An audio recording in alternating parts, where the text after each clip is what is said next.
The story of Robin Hood, Part 1.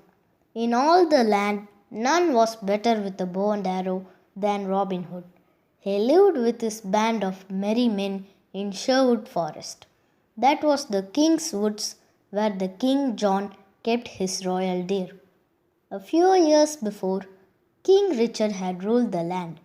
The king let the poor come into Sherwood Forest to hunt the deer to feed their families.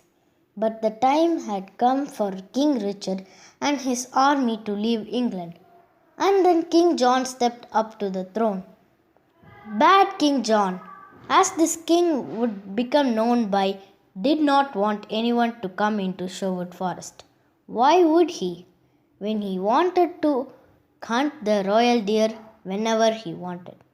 From then on, he made it known throughout the land that anyone seen hunting in the Sherwood Forest would be grabbed at once and thrown into prison. Robin Hood did not like that one bit. That is why he had moved into Sherwood Forest.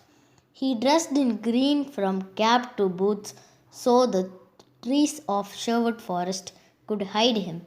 As he hunted the king's deer, other brave men came into Sherwood Forest too. One by one they joined Robin Hood and became his merry men.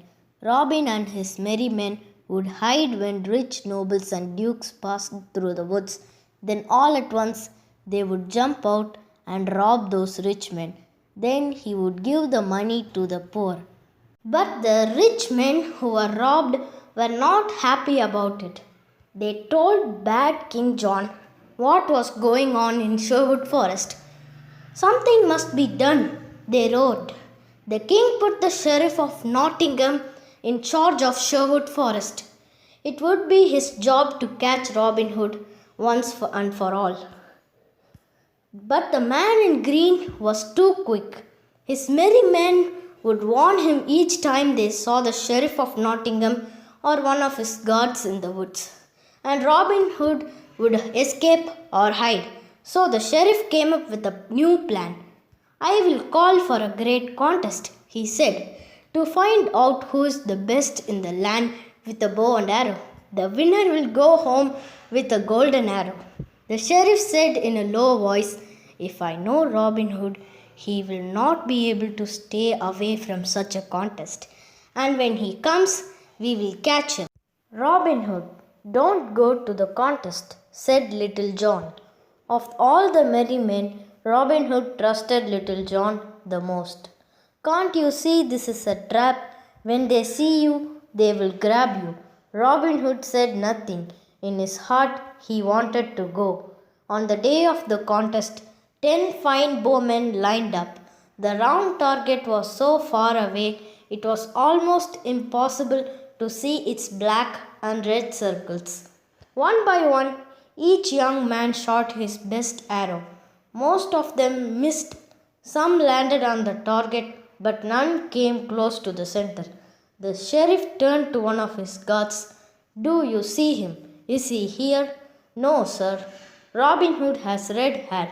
None of the ones who are shooting has red hair. That wimp, said the sheriff. He fears me. He didn't have the guts to come. 2 bowmen were left. The first was William, the sheriff's man. With care, William took aim. His arrow landed at the very center of the target, a bull's eye. The crowd cheered for William.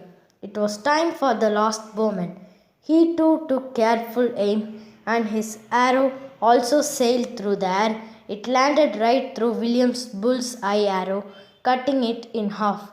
In a flash, the bowman let go of 2 more arrows. Each one flew to where the sheriff sat, pinning him to his seat. 1 arrow on each side. The sheriff did not know what was going on. Then the man in green pulled off his disguise and threw it on the ground.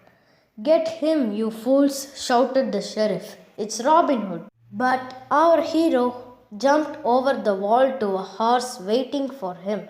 He was gone. He had escaped. The end.